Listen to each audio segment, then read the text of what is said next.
잠언 3장 15절에서 18절.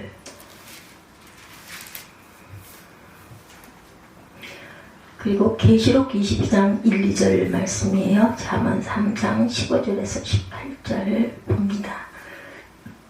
지혜를 얻는 자에게는 생명나무다. 여러분들 잘 아시는 말씀이기도 합니다. 지혜는 진주보다 귀하니 내가 사모하는 모든 것으로 이에 비교할 수 없도다. 그의 오른손에는 장수가 있고 그의 왼손에는 부귀가 있나니 그 길은 즐거운 길이요 그의 지름길은 다 평강하니라. 지혜는 그 얻는 자에게 생명나무라. 지혜를 가진 자는 복되도다. 그래서 지혜를 얻는 자에게는 생명나무다. 이런 제목으로 함께 은혜를 나눕니다. 계시록 22장 1절에서 2절을 보니까 그가 수정같이 맑은 생명수의 강을 내게 보이니 하나님과 및 어린 양의 보좌로부터 나와 길 가운데로 흐르더라. 강 좌우에 생명나무가 있어 12가지 열매를 맺되 달마다 그 열매를 맺고 그 나무 잎사귀들은 만국을 치료하기 위하여 있더라. 이렇게 말씀하십니다. 제나라 장공이 어느 날 수레를 타고 산으로 사냥을 떠납니다. 길 가운데 녹색 곤충 한 마리가 화가 잔뜩 나는지 두 발 앞발을 들고 수레바퀴에 맞설 태세를 갖추고 있더랍니다. 가다 보니 호기심이 생겨서 장공이 마부에게 저 벌레가 무엇이냐 이렇게 묻습니다. 사마귀입니다. 여러분들도 아마 아실 거예요. 두 발을 잘 들고 있기도 하죠. 저도 압니다. 저 벌레는 날아갈 줄만 알고 물러날 줄을 모릅니다. 제 힘을 따져보지도 않고 적을 가볍게 여긴답니다. 라고 마부가 대답하더랍니다. 장공은 길게 탄식하며 저 벌레가 사람이었다면 반드시 천한 무적의 용사가 되었을 거야 라며 사마귀를 치지 않도록 길을 비켜가라고 명령을 하더랍니다. 이야기를 들은 제나라 용사들은 장공에게 충성을 다짐하며 자신을 돌아보지 않고 싸웠다고 그래요. 장공은 용사들에게 싸움의 자세를 지혜롭게 가르쳤고 용사들은 충성의 지혜를 얻게 된 것입니다. 지혜는 사람을 얻는 것이고 옳고 그름을 판단하는 것이고 분별력을 얻는 것이며 생명을 얻는 것입니다. 지혜야말로 사람이 살아가는데 가장 소중한 삶의 기술이라고 볼 수가 있다. 잠언은 랍비들의 문헌이에요. 랍비들은 잠언을 세페헤르 호쿠마, 즉 지혜의 책이다 이렇게 부르죠. 세페헤르 호쿠마, 지혜의 책. 잠언을 솔로몬의 잠언이다 이렇게 말하기도 하죠. 그래서 잠언에는 지혜라는 단어가 수없이 반복이 됩니다. 잠언은 만물을 창조하실 때 사용된 창조의 원리를 로고스 대신에 지혜다 이런 단어를 쓰고 있어요. 사피네티아라고 발음이 맞는지 모르겠습니다. 사피네티아. 하나님께서 우주를 창조하실 때 하나님의 지혜로 창조되었음을 나타냅니다. 그렇게 볼 때 지혜는 창조의 원리이기도 하다. 이 우주는 하나님의 지혜로 가득 차 있습니다. 그래서 가득 찬 지혜를 찾는 것을 잘 사는 비결이라고 하죠. 지혜의 히브리어로 단어는 살아가는 기술이라는 뜻을 갖고 있다고 그래요. 지혜의 히브리어 단어. 그래서 지혜를 찾는 것이 바로 잘 사는 비결이다. 살아가는 기술이란 잘 죽는 기술이라는 뜻도 됩니다. 그래서 그런 말 잘하죠. 잘 살고 잘 죽게 앞서서 잘 살아야 잘 죽게 됩니다. 헬라의 철학자들에게 지혜의 삶이란 곧 죽음을 준비하는 것이라고도 하죠. 잘못 죽으면 잘 사는 것이 아니다. 청소부 밥이란 책에 얼마나 오래 사는지가 중요하지 않습니다. 어떻게 사느냐가 중요하죠. 내가 깨달은 지혜를 후대에게 물려주는 삶, 그것만이 진정 가치 있는 삶이라는 말이 있다고 해요. 청소부 밥이란 책에 지혜는 사는 법이고 지혜를 물려주는 것이 또한 가치입니다. 지혜는 이 땅과 하늘나라의 생명을 얻는 그런 법이죠. 지혜는 육적인 생명, 영적인 생명을 얻는 법입니다. 그래서 지혜는 생명나무다 이렇게 말합니다. 잠언 2장 20절에 지혜가 너를 선한 자의 길로 행하게 하며 의인의 길을 지키게 하리니 이렇게 증거하고 있어요. 2장 20절 앞부분에 있어서 보면 됩니다. 지혜가 너를 선한 자의 길로 행하게 하며 의인의 길을 지키게 하리니 대저 정직한 자는 땅에 거하며 안전한 자는 땅에 남아있으랴. 그러나 악인은 땅에서 끄어지겠고 간사한 자는 땅에서 뽑히리라 이렇게 말씀하죠. 또한 잠언 4장 7절에도 지혜가 제일이니 지혜를 얻으라 이렇게 말하기도 합니다. 4장 7절 직접 다 한번 다시 봅니다. 지혜가 제일이니 지혜를 얻으라. 내가 얻는 모든 것을 가지고 명철을 얻을지니라. 지혜는 결국 의의 길이에요. 그렇기 때문에 지혜가 제일이다. 또한 생명의 길이고 생명나무다. 살아가는 기술이다. 그래서 지혜를 얻는 자는 오래 살고 잘 산다. 오늘 본문 4번에 지혜는 얻는 자에게 생명나무라 말하죠. 지혜는 생명이 자라게 하는 나무와 같다. 지혜는 생명이라는 열매가 맺히는 나무예요. 지혜는 생명을 얻게 하는 나무입니다. 지혜는 하나님을 아는 것입니다. 하나님의 말씀인 지혜로 양육의 생명을 얻어 자라가는 저와 여러분이 되셔야 되겠죠. 첫째, 지혜를 얻는 자에게는 에덴의 복이 있습니다. 지혜 얻는 자들은 과연 어떠할까? 첫째, 지혜 얻는 자에게는 에덴의 복이 있다. 잠언 3장 18절 상반절에 지혜는 그 얻는 자에게 생명나무라 이렇게 말하죠. 네, 읽었지만 생명나무란 히브리어로 에츠하임인데 영생과 참 평안의 원천을 뜻하는 은유적인 표현입니다. 잠언 11장 30절에 의인의 열매는 생명나무라 지혜로운 자는 사람을 얻느니라 말해요. 생명나무는 지혜로운 사람이 얻는 것이다. 생명나무는 하나님께서 에덴에서 먹고 영원히 살게 하신 나무이다. 아담과 하와가 선악과를 먹음으로 죽게 되어서 하나님께서 먹고 영원히 사는 것을 못하게 두루 불칼로 접근하지 못하게 하신 나무가 바로 생명나무죠. 절대로 거기에는 가지 말아라. 지혜를 얻는 자에게 다시 생명나무에 접근하게 하시는 거예요. 지혜를 얻는 자에게는 이 생명나무의 열매를 영원히 먹고 살게 하시겠다. 하나님께서 처음 에덴에서 주셨던 그 복이 있게 하신 것. 창세기 2장 9절에 야훼 하나님이 그 땅에서 보기에 아름답고 먹기에 좋은 나무가 나게 하시니 동산 가운데 생명나무와 선악을 알게 하는 나무도 있다나 말합니다. 에덴에는 먹기 좋은 열매가 맺히는 나무가 많아요. 그 가운데 하나가 생명나무다. 많은 나무 가운데 생명나무와 선악을 알게 하는 나무가 있다는 거죠. 예, 생명나무와 선악과 나무는 에덴 동산의 대표적인 나무예요. 네, 생명나무와 선악과. 에덴 동산의 대표적인 두 나무는 하나님 안에서 선택할 수 있는 두 가지 삶의 형태를 보여줍니다. 생명나무는 예수님을 상징하고 선악을 알게 하는 나무는 율법을 상징하죠. 그래서 예수님을 통해서 구원받아 영원히 살게 하며 율법을 통하여 끊임없이 선과 악을 따지게 합니다.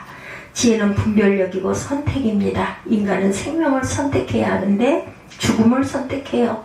선택하지 말아야 하는 선악과를 먹었기 때문에 예수님이 빌라도에게 재판을 받으실 때 생명이신 예수님 대신 죽음인 바라바를 택한 것이 인간의 지혜롭지 못한 모습입니다. 훗날 하나님의 나라에가 먹고 살 건가 안 먹고 살 건가. 먹고 살아야 되겠죠. 하나님의 나라에 가면 안 먹는다고 죽는 것은 아니에요. 예, 생존을 위해 먹는 것이 아니라 잔치의 즐거움 때문에 먹고 삽니다. 그래서 성경에 하나님의 나라에서는 어린 양의 혼인잔치를 미리 알려주고 있어요. 또 요한계시록에서는 내가 그에게로 들어가 그와 더불어 먹고 그는 나와 더불어 먹으리라 말하죠. 우리 찬양 많이 하죠. 그와 더불어 먹고. 먹는 즐거움 때문에 먹고 사는 것, 에덴은 완벽한 하나님의 나라다. 하나님께서 창조하시고 보시기에 좋았더라 하신 곳이 바로 에덴인데 인간이 범죄하기 전까지는 완벽하게 하나님의 뜻대로 살았어요. 하나님의 나라는 신학적으로는 하나님의 주권이라고 말합니다. 하나님이 다스리는 나라가 하나님의 나라고 하나님의 주권이죠. 그곳에 온통 생명으로 가득 차 있어요. 생명의 강, 생명수, 생명나무, 생명책, 생명의 관등입니다. 하나님께서 인간에게 주신 처음에 에덴은 생명을 회복하는 나라가 하나님의 나라다. 계시록 2장 7절입니다. 이기는 그에게는 내가 하나님의 낙원에 있는 생명나무의 열매를 주어 먹게 하리라 말씀하죠.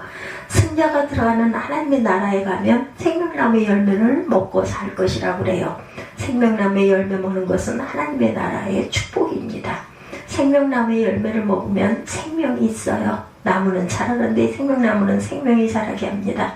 우리에게 생명은 있어야 하고 생명이 있되 생명이 또한 자라가야 한다. 구약은 그리스도와 신약의 상징이 많이 있습니다.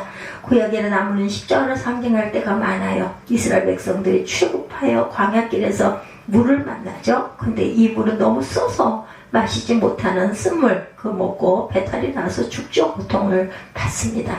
목마른 백성에게 마라의 쓴물은 물이 없는 것보다 더 큰 고통이었다. 하나님께서 모세에게 쓴물에 나무를 던지게 하셨고 나무를 던지자 단물이 되죠. 출애굽기 15장 25절입니다.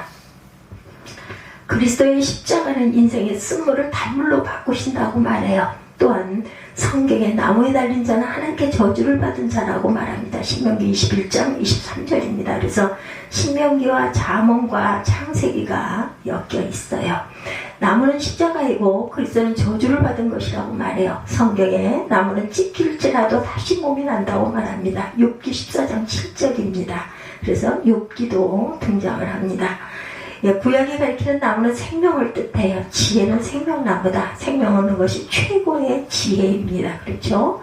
우리가 생명을 얻어야 살죠. 또한 산다고 다 사는 게 아니라 지혜로운 삶을 살아야 되겠다. 생명을 다 얻는다고 해서 목숨을 잃으면 아무 소용이 없어요. 생명나무를 꽉 붙들고 든든히 의지하고 사는 것이 바로 지혜다. 누가복음 15장 탕자 비유 말씀 알죠? 15장 12절에 아버지의 재산 중에 내게 돌아올 분깃을 내게 주소서 하는 자, 아버지가 그 살림을 각각 나눠 주었더니 이렇게 증거하고 있습니다. 살림이라는 번역된 헬라어 단어는 비오스라는 헬라어인데 이 단어의 본래 뜻이 생명을 뜻하는 단어입니다. 결국 아버지에게 둘째 아들이 요구한 것은 아버지의 목숨을 찢어달라는 거예요. 둘째 아들은 아버지의 목숨을 찢어서 가지고 나갔다. 결국 아버지에게 둘째 아들이 요구한 것은 아버지의 목숨을 찢어달라는 것. 아버지에게서 얻어지는 자, 멀어지는 자, 아버지를 떠나 구원에 제외되는 자는 하나님의 목숨을 찢는 자라는 것입니다. 힌두교에서 소를 성스럽게 여기고 심지어 소를 우리 어머니라고 부르기도 한다고 그래요. 인도의 어느 도시에서는 운전면허 시험 때문에 질문에 운전하다가 사람과 소 중 하나와 부딪혀야 할 때 어느 쪽을 택하겠는가라는 질문도 있다고 합니다. 소라고 답하는 사람은 시험에서 탈락된다고 그래요. 잘못된 영성은 지혜를 빼앗아갑니다.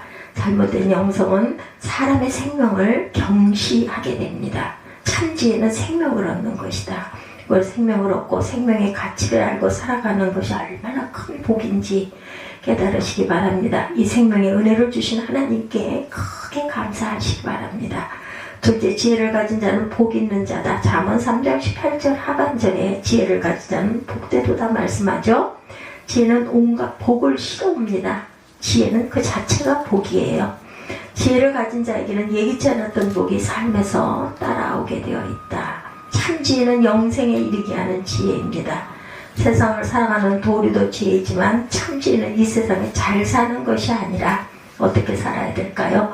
하나님의 나라에 생명을 얻는 삶을 사는 것이다. 유일하신 참 하나님과 그분이 보내신 예수 그리스도를 아는 지혜가 참 지혜입니다. 사순절 말씀이기도 합니다. 그래서 이 말씀을 보시려면은 25년 사순절 쪽에 들어가면은 우리 말씀에 쭉 나와 있습니다. 복은 하나님의 것이에요. 복의 근원은 바로 하나님이시다. 하나님이 주셔야 비로소 사람이 복의 삶을 살 수가 있다. 복된 삶을 살죠. 복이란 사람이 만들어낸 것이 아니고 인위적으로 쟁취할 수 있는 것이 아니죠. 지혜가 있는 자는 어떻게 하면 건강하고 어떻게 하면 성공하고 어떻게 하면 부귀가 있는지를 알아요. 성경은 그것을 부지런함이라고 말합니다. 부지런함이란 관점이 중요한 지혜이고 삶의 미덕이에요. 부지런한 사람이 지혜를 얻고 삶을 성공적으로 살 수 있다. 잠언 3장 13절입니다. 지혜 얻는 자와 명철 얻는 자는 복이 있나니 이렇게 말씀하죠. 성경은 지혜를 얻는 자의 복을 설명해요. 그냥 복이 있다고 하는 것이 아니라 구체적인 복의 내용을 설명하여서 지혜를 얻기를 권합니다. 잠언 3장 16절입니다. 그의 오른손에는 장수가 있고 그의 왼손에는 부귀가 있나니 말씀하죠. 장수와 부귀는 고대 사회의 2대 복이었다고 그러죠. 흔히 오복이라 하면 수복, 강령, 유호독, 고종명이죠. 우리나라의 오복, 그죠? 그런데 세속적인 오복은 수, 부, 귀, 강령, 자손 중다라고 한다 그래요. 오래 살고 부귀를 누리는 것이 복이라는 것은 동서양의 예외가 아닌 듯합니다. 특히 동양에서는 이런 사상이 상당히 강했죠. 오른손, 왼손이란 말도 성경에 있어요. 양손에 가득한 축복을 말합니다. 양손에 가득한 것은 차고 넘치게 많다라는 것을 뜻하죠. 복이 양손에 가득하다는 것은 풍성하다는 뜻이고 많다는 표현이고 실제로 복이 넘치는 것을 말합니다. 지혜가 있는 자는 복이 넘치게 된다. 왼쪽 손에만 있으면 진정한 복이 아니죠. 장수한테 부귀가 없고 부귀한테 장수가 없으면 의미가 없습니다. 참 복은 아니라는 것.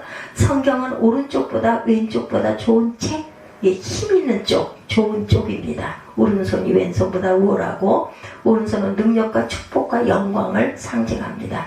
장수가 부귀보다 우월한 하나님의 복이란 말이죠. 17절에 지혜 있는 자의 복을 이렇게 설명하죠.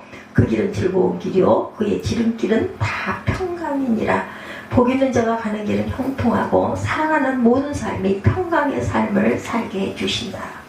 장수가 복이지만 오래 살기만 하면 복이 아니죠. 오래 살기만 하면 화입니다. 그래서 옛말에 수족 다욕이다 이렇게 말씀합니다. 오래 살면 그만큼 욕을 많이 본다는 뜻이에요. 부귀가 복인데 부귀를 자기만을 위해서 사용하면 사치하게 되고 방탕하게 되고 불화하게 되고 타락하게 되어서 오히려 화가 되기도 한다. 그렇죠? 옛날 영국의 헨리 4세는 부녀자들의 사치 행각이 계층 간의 불화를 조정하고 국고를 축낸다고 생각했어요. 사치 문제를 해결하기 위해서 모든 방법을 동원했지만 소용이 없었다고 합니다. 최후의 수단을 동원하기로 해서 법에 의존하기로 합니다. 보석률을 의복에 장식하지 못하게 하는 법을 제정했지만 결과는 마찬가지였다고 그래요. 왕은 법을 폐지할 수가 없었다고 그래요. 고심 끝에 왕은 법에 한 가지 단서를 추가하기로 합니다. 매춘부와 소매치기에게는 이 법이 적용되지 않는다는 것이었다고 그러네요. 이 단서를 추가한 다음에 법의 효과는 즉각 나타납니다. 사람이 삶에 지혜가 없이 부만 있으면 자기를 위해 사치하고 방종한 것밖에 할 일이 없다. 지혜가 없는 사람에게는 지혜로 깨우쳐야 한다. 세상의 지혜로는 자기 한계가 이르게 되죠. 그러므로 세상의 지혜로는 지혜로운 삶을 살 수 없습니다. 세상의 지혜로는 하나님을 알지 못하고 영원한 생명 또한 얻지 못하죠. 영국 속담에 지혜는 듣는 데서 오고 후회는 말하는 데서 온다 이런 말이 있다고 그래요. 사람이 말하기보다 듣기를 좋아해야 한다. 듣기를 잘해야 합니다. 그래야 지혜로운 사람이 된다.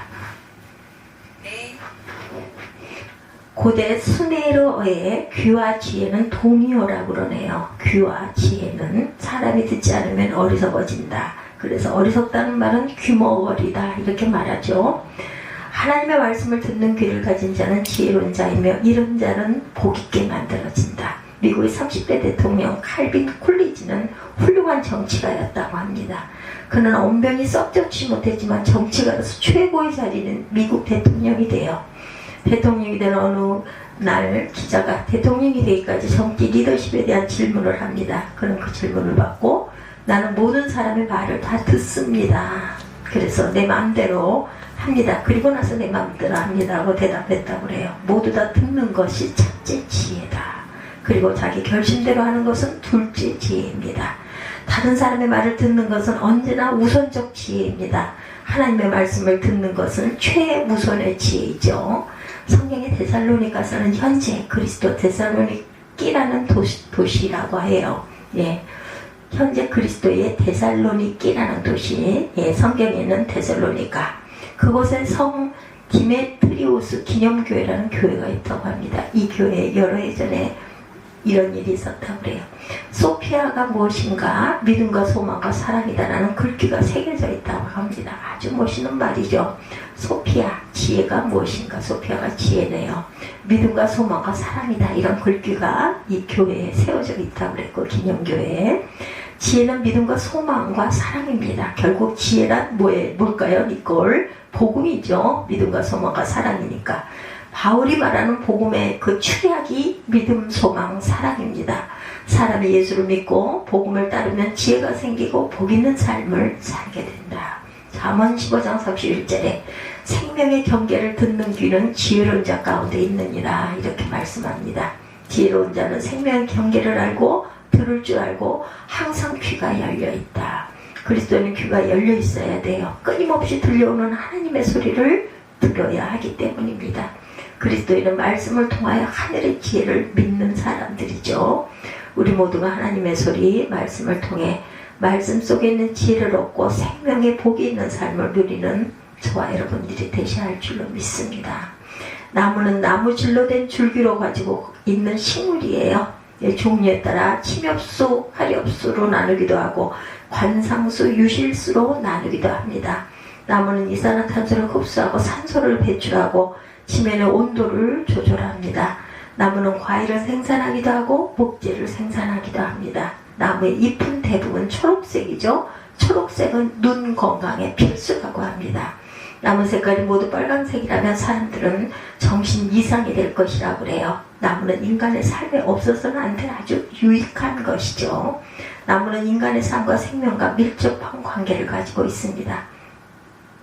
오래전에 우리나라의 벌거숭이 산에 나무를 많이 심었어요. 그때 나무를 심는 것은 중요한 국가의 시책이기도 했습니다. 살림하는 국가의 부와 개인의 삶의 질과 깊은 연관이 있어요. 산이 벌거숭이라는 것은 나라가 가난하다는 뜻입니다. 우리나라는 이제 세계적인 조림국이라고 하죠. 산의 나무가 많은 나라 중에 하나라는 거죠. 참 좋은 일입니다. 나무는 삶의 중요한 역할을 이렇게 하기 때문이다. 지혜는 얻는 자에게 생명나무입니다. 바꾸어 말하면 생명나무 과실을 먹으면 지혜롭게 된다는 거예요. 어느 시대나 예외가 아니지만 이 시대는 삶의 지혜가 아주 필요한 때입니다. 삶의 지혜는 세계화 시대의 경쟁력이었다는 것, 우리 모두 지혜로는 생명력 있는 복 있는 생명나무들이 되시기를 주님의 이름으로 축복합니다. 오늘 잠언 3장 15절에서 18절, 계시록 22장 1, 2절 말씀으로 지혜를 얻는 자에게는 생명나무다, 이런 제목으로 함께 은혜를 나눴습니다.